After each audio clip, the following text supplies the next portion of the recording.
क्या होता जा रहा है हमारे देश में। कहीं पे भी इस देश में लड़की कहीं भी सुरक्षित नहीं है। कहीं पे 8 साल की लड़की का रेप हो जाता है, कहीं दहेज के लिए बहू को जिंदा जला दिया जाता है, तो कहीं फांसी पे लटका दिया जाता है। तो इसी बीच एक दर्दनाक घटना यूपी के अयोध्या के सहादगंज मुरावन के है। मैं सुशीला शुक्ला लेकर आई हूँ एक वीडियो जिसमें बताने वाली हूँ कि आखिर क्या हुआ था उस रात को। तो चैनल पे नहीं हो तो प्लीज चैनल को सब्सक्राइब कीजिएगा और बेल आइकन को जरूर दबाइएगा ताकि नई नई वीडियो की नोटिफिकेशन आपको मिलती रहे।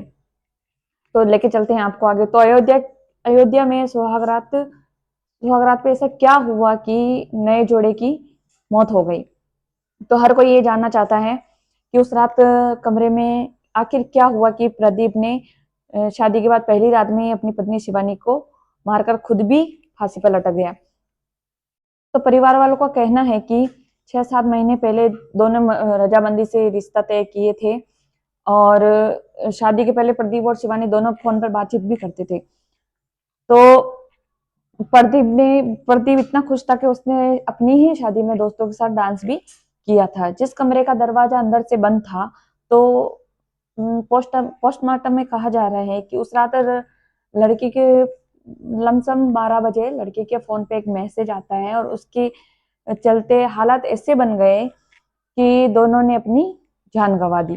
तो 7 मार्च को दोनों की शादी हुई थी और दुल्हन विदा होकर दूल्हे के घर पे आई थी। उसी दिन उसी उस जिस दिन रिसेप्शन था उसी दिन ये वारदात हुई थी। सुहाग रात को लड़के के फोन पे एक मैसेज आता है और उसके बाद दोनों के बीच में ऐसा क्या होता है कि गुस्से में जो प्रदीप है अपनी पत्नी जो नई नवेली दुल्हन थी शिवानी, उसका गला दबाकर उसकी जान ले लेता है और जब तक उसको अफसोस होता है तब तक वो खुद भी फांसी पे लटक जाता है। तो उन माँ बाप का क्या, जो एक बेटी को पाल पोस कर और पढ़ा लिखा कर इतना बड़ा करते हैं, उनकी शादी करते हैं और उनके अच्छे भविष्य की कामना करती है और उनको मतलब सुनने को मिले कि उसी रात उनकी बेटी की मौत हो जाती है, तो उन पे क्या ही बीती होगी। तो इस मामले के चलते तो आने वाली पीढ़ी और आने वाले समय में माँ बाप सोच समझ के अपनी बेटी की शादी करेंगे। मुझे नहीं लगता कि माँ बाप शादी भी करेंगे। मुझे तो मतलब ये लगता है कि मतलब हर हर मतलब आए दिन कोई ना कोई केस होता जा रहा है। तो मतलब कौन माँ बाप चाहेगा एक मतलब माँ बाप इतना बड़ा बेटी को किया है, इतना मतलब पाल पोस के बड़ा किया है, शादी किया है, शादी की पहली रात उनको ऐसी खबर मिले कि उनकी बेटी की मौत हो गई, तो उस बेटी का क्या दोष था, क्या गुनाह था उस बेटी का।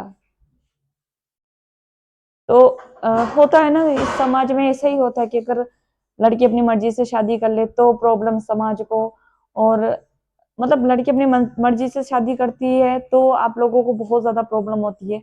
और अगर लड़की माँ बाप के कहे अनुसार भी शादी करती तो उनके साथ क्या हो रहा है, वो कौन सी शान से जी रही है। आए दिन बहुत सारे केस देख रहे हैं हमारे देश में। तो आने वाले समय में नहीं लगता कि माँ बाप अपनी बेटी को बिहाएंगे। और मैं तो यही कहना चाहूंगी आज के टाइम पे लड़की को इतना डिफेंड होना चाहिए कि वो मतलब खुद के दम पे जी सके, मतलब खुद के पैरों पे खड़ी होकर जी सके। आजकल मतलब बेटी बेटों से कम नहीं है। अगर आगे चल के ऐसा ही देखना है कि मतलब इतना बड़ा बेटी को करो, इतना पढ़ा लिखाओ, अच्छे मतलब संस्कार सब कुछ दो और मतलब एंड में ऐसा हो जाए कि मतलब वो जैसे शादी की और उसी रात उसकी मतलब मौत हो जाए, तो बहुत चौंका देने वाली बात है। तो आज वक्त जिस दौर में हम जी रहे हैं उसमें आने वाले पल किसी शक्ल में हमारे सामने आएंगे कोई नहीं जानता है।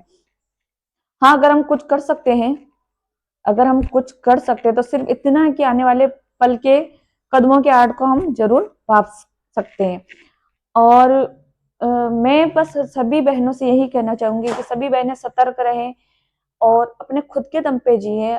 और अगर लाइफ की कुछ भी सच्चाई है, कुछ होता ही, सबका पास्ट होता है, ऐसा नहीं कि नहीं होता है, सबका पास्ट भी होता है। अगर लड़की का पास्ट है तो लड़के का भी पास्ट होगा ही, ऐसा नहीं कि मतलब कोई शरीफ होता है। तो बस इतना ही कहना चाहूंगी, अगर साथ में नहीं रहना तो आप छोड़ दीजिए। ऐसा मत कीजिए कि एक माँ बाप से अपने एक बेटी को छीन ले, एक जान चली जाए और खुद भी अपनी जान दे दो, तो ऐसा होना नहीं चाहिए। और पोस्टमार्टम में तो यही आया कि लड़की के गले पे निशान मिले हैं। तो जाहिर सी बात है, हो सकता है कि पहले लड़के ने गला दबाकर उसकी जान ले ली हो और उसके बाद खुद मतलब अफसोस जताते हुए फांसी पे लटक गया कि उससे क्या हुआ है, क्या नहीं हुआ। तो आगे की कार्यवाही तो अभी पुलिस कर ही रही है, आगे क्या सामने आता है, क्या नहीं, तो मैं और नेक्स्ट वीडियो आपके सामने लेकर आऊँगी। और आपको वीडियो अच्छी लगे तो बहुत प्यारे-प्यारे कमेंट कीजिएगा और वीडियो को पूरा वॉच कीजिएगा। मिलते हैं नेक्स्ट वीडियो में, तब तक के लिए सभी को धन्यवाद।